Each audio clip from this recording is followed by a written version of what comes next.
Cool. Good morning, friends.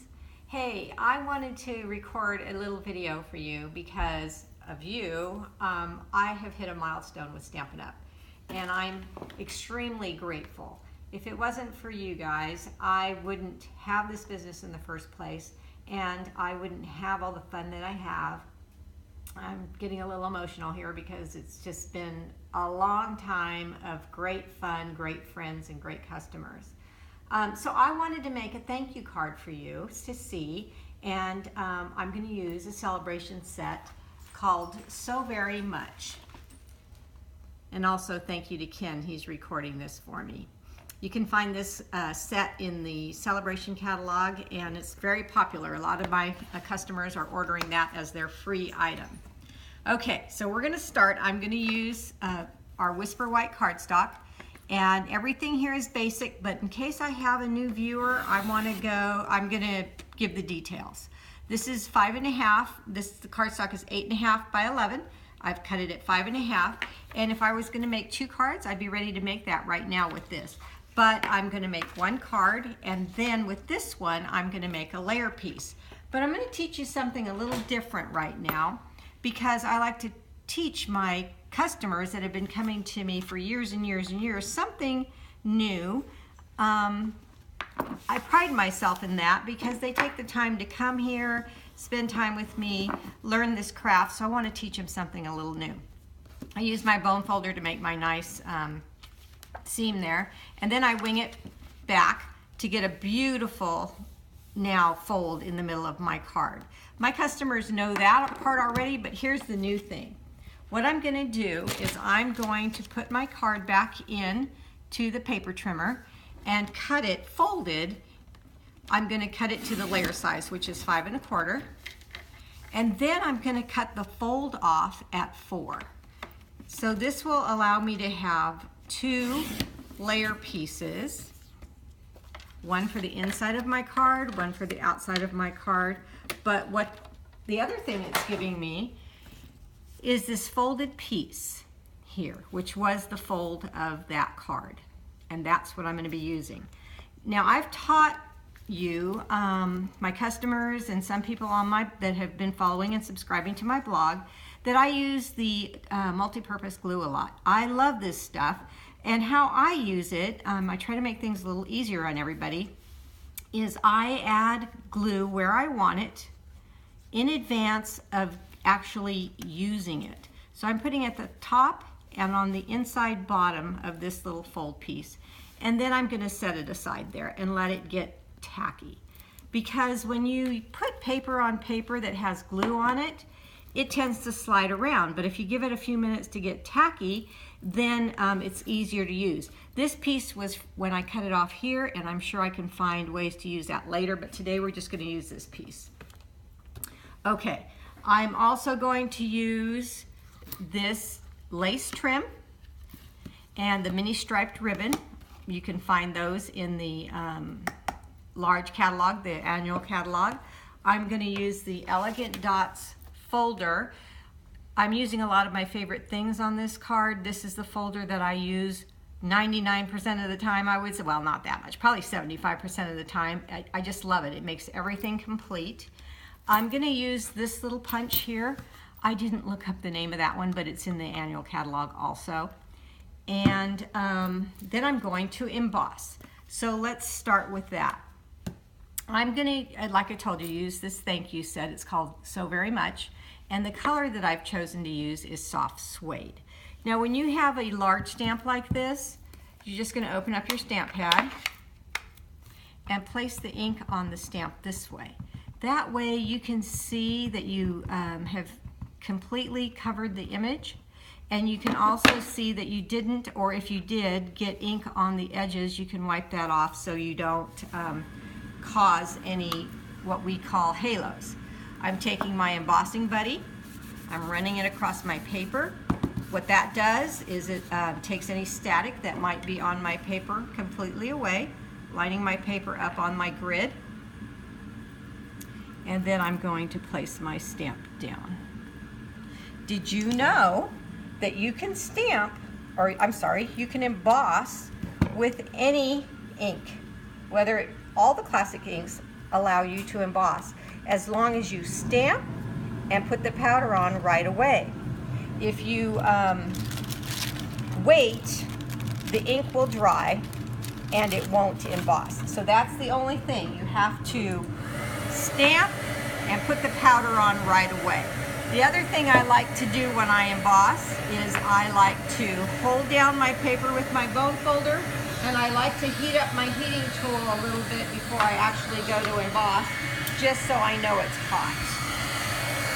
So I'm just going to place it in one spot at the end of the Y here, and then I'm going to watch it turn. I don't know if you can see that on camera or not, but it gets glossy and slightly raised. And again, I am saying thank you to all of you for making my business a success and helping me meet my milestone. What milestone did I meet? I don't even think I told you. Oh my goodness, you guys put me over the $400,000 mark. Yeah, $400,000. That's more than a lot of houses cost, right? Oh gosh, I'm so excited. Stampin' Up! Makes a big deal out of it. They give us bonuses, and it took me a little while to get there. I've been a demonstrator for 21 years, but I've been doing this business very part-time for one reason or another, and so I say that's a success. I'm happy, so that's success, right? So there's your embossed thank you. It's a little warm. I'm gonna let that cool off just a second. Get my big shot over here. Poor Ken trying to keep up with me again. Okay, so my folder, my 2 acrylic pads. Somebody asked me in my last video, what is that on your big shot? It's just a piece of craft cardstock because my, what's this called, platform is pretty worn out because we use it, we have fun with it, and it's not pleasant to look at really because it's so beat up, but it still works perfectly. All right, in goes my, now some people might be thinking, she's embossed this, and now she's running it through a dry emboss. Is that gonna make the words crack or fade into the paper or go away? Nope. It's still as beautiful as it was in the first place, so that works well, in case you ever wondered about that. All right, so back to my little tacky guy here. I have ribbon length. I always lose stuff. I had ribbon here cut and ready to go to make this video just a tad bit shorter, but I don't know. So let's go again. Do you know the length I'm going to cut? The same length as my layer piece is what it will be. So that's 5 1/4. And why I chose this striped ribbon, 2 reasons. One is I love it, I love the color. And 2, it has the stripes on it, so you can tell, you can cut a straight line. And again, using my grid paper, 5 1/4. Now this one has little, you know, where it ends in between, so you can see also and line it up straight. Now I'm going to get my silicone mat so I don't get glue everywhere. And I'm going to let this get tacky for a second while I put the other one on. Okay, so what I'm going to do is I'm going to take my thank you, and on the open part of this card I'm just going to stick it in there. See how tacky that is? It's holding right away, so I don't have to worry about it slipping and sliding anywhere. But if you do need to lift it back up, it still allows you to do that also. Now this didn't have a lot of time to get tacky because I just cut it, and so what this will do is it'll show you the difference of it sliding around if it does. Just lining it up where I want it, and I'm going to press lightly because it's not tacky yet, it's still a little wet, but this part is tacky. You can see it, it turns shiny. I'm going to grab this, see, because it's not tacky, it's going to start to come apart now. If I had put the glue on there at the beginning like I did here, this would have stuck without giving me this problem. So you see the difference. Okay, so now I'm going to lay this right on the card. And again, I can move it around. Just because it's tacky, it doesn't hold it forever and ever and not let you move things. Just peel it up and place it down. Look at that. Okay. All right, where's my card?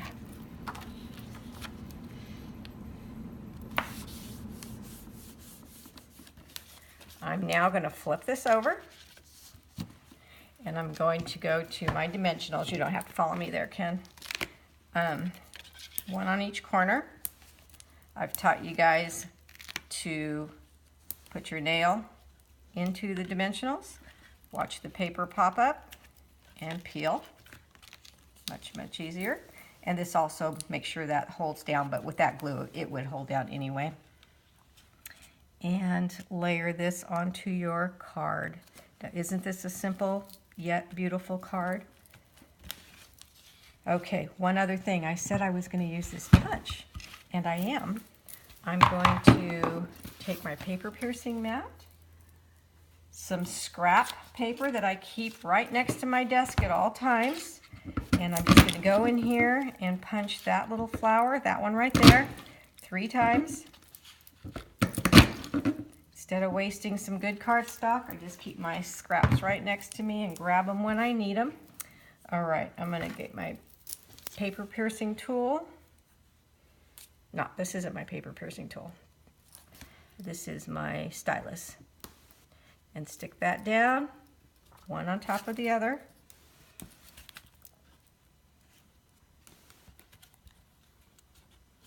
And then I'm going to poke it as hard as I can right in the middle, causing it to crease up and make a little flower.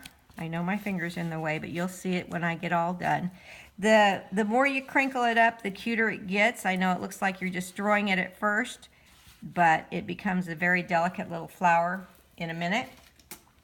I'm going to take my rhinestones, hold the ones I do not want, slice the one away I do want. It automatically hooks onto my scissor, and I can place it right there in the middle of my flower.